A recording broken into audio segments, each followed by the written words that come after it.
কথা বুঝিয়ে ফেলেছি। আল্লাহ কিনতে চাই কয়টা জিনিস? দুইটা। আনফুসাহুম ওয়া আমওয়ালাহুম, তোমাদের জীবন আর তোমাদের সম্পদ। জীবন যা তা হলে হবে না, পবিত্র হওয়া লাগবে। জীবন পবিত্র করার মাধ্যম দুইটা, শুধু গোসল করতে হবে। কি? এক নম্বরে শিরিক মুক্ত জীবন, দুই নম্বরে বেদাত মুক্ত জীবন।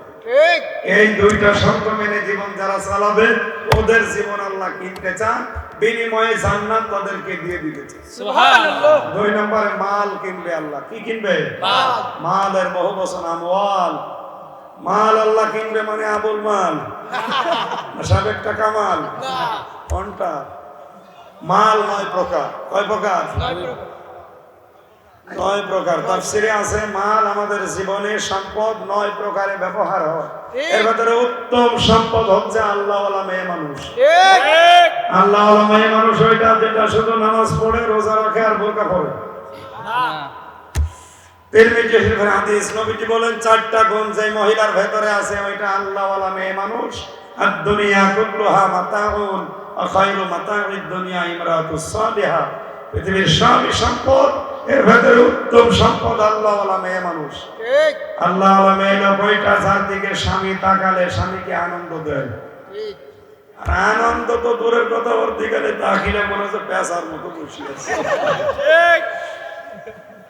নামাজ পড়ে রোজা রেখে কালো বোরকা পরে আল্লাহওয়ালা হতে পারবেন না। নেককার হওয়ার জন্য স্বামীর মনে আনন্দ দেওয়া লাগবে, সে যে কোনো কায়দা। যদি বলেন কাটু কুটু দিয়ে তার করবে।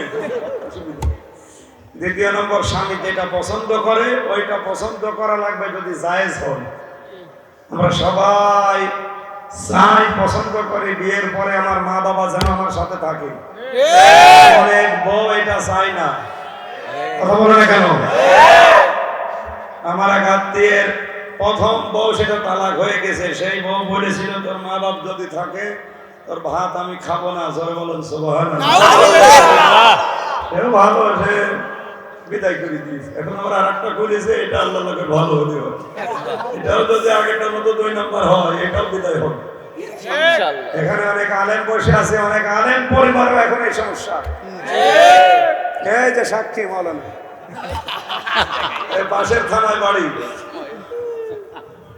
বলেন তো, একটা আলেমের স্ত্রী হওয়ার সৌভাগ্য ওই মহিলার আছে যদি বলে তোমার মা বাবার সাথে আমি থাকতে রাজি না, ও মহিলা মানুষ? এরপরে আরো যে গুণগুলো আছে, সম্মানিত ভাইরা, আমি জেলখানায় বসে বসে কিছু কোট করেছিলাম। দাম্পত্য জীবনে যে সমস্যাগুলো চলছে এর সমাধান কি করে দেওয়া যায়, কারণ ওখানে 100 জনের বললাম প্রায় 70 জন বউ মার্ডার করা আসে, যে কোনো কায়দায় বউ মেরে ফেলছে। এইগুলো দেখে দেখে লিখেছিলাম। এরপরে আবার এসে এডিট করে এই যে 128 পৃষ্ঠা, এটা শুধুমাত্র পুরুষদের জন্য, আর ওইটা শুধুমাত্র মহিলাদের জন্য। ওইটা মহিলাদের, এটা পুরুষদের। দুইজন কিনে 2 জনকে হাদিয়া দেবে। পড়ো, দেখো কি করে সমাধান করা যায়। আমি আজকে আর শেষ করে দিলাম, কারণ এখনই আজান হবে, আর 2 মিনিট আছে। নামাজ পড়ে তারপরে ওই মাহফিলটা যদি পারেন ধরে। আল্লাহুম্মা আমিন। মোনাজাতের পরে এখানে নামাজ প্রচলন করা আছে যে জেলখানায় আজরাইল ঢোকে না, মরিয়ে পড়ে আছে, তার পরের দিন বের করছে, বলছে বাইরে যে মরিয়েছে ভেতর মধ্যে।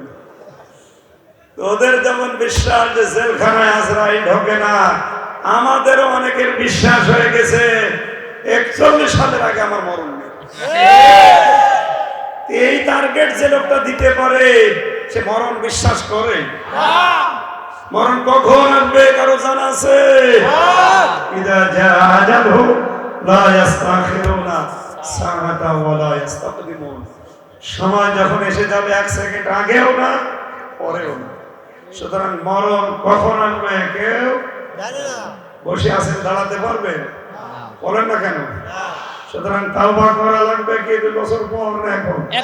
এখন। বলেন তখন এখনই তাওবা করলে শর্ত 3টা। 1 নম্বরে আপনাকে স্বীকার করা লাগবে আমি অপরাধ। কি অপরাধ? এখানে অপরাধী ছাড়া কেউ আছে না। নবীজি বলেন প্রত্যেকটি বনি আদম সন্তান অপরাধী।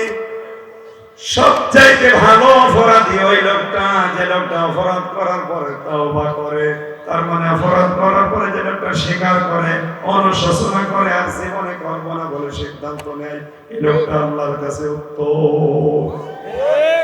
এই তাওবা থেকে আমি পড়েছি, ইন্নাল্লাহ হাশতারা, অবশ্যই আমি আল্লাহ ক্রয় করে নিয়েছি মিনাল মুমিনিনা, মুমিনদের কাছ থেকে। এখানে ক্রেতাকে আল্লাহ, বিক্রেতা মুমিন। বলে কোন মুনাফিকেরটা আল্লাহ কিনবে না।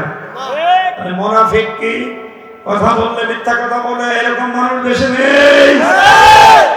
সেদিন চট্টগ্রাম বিভাগে এক নেতা বলছিল যে মিথ্যা বলতে বলতে জীবনটা শেষ করে ফেললাম, আর কত বলা যায়। আমি নাম নাই নিলাম, বলে আমার জীবন শেষ হয়ে গেল হুজুর মিথ্যা বলতে বলতে, আর কত বলা যায়। এত ধোকা দিয়ে তো পারা যাচ্ছে না। সেও জানে যে আমি মিথ্যা কথা বলছি। মিথ্যা বলা হারাম। হারাম, কোন হারাম কাজকে কেউ যদি বৈধ মনে করে করে, সে সঙ্গে সঙ্গে বেঈমান হয়ে যায়। বেঈমানের কোন সম্পদ, জীবন আল্লাহ কিনবে না। কোন বেঈমান যদি 5000 মসজিদ বানায়, ও মসজিদ মাঠে মারা যাবে। কথা নরম ভাষায় বলছি, কিছু বোঝা যাচ্ছে না। মগজ যাদের আছে সুতরাং আল্লাহ কিনতে চাই মুনাফিকেরটা, হিন্দুদের, কাফেরের, কারটা?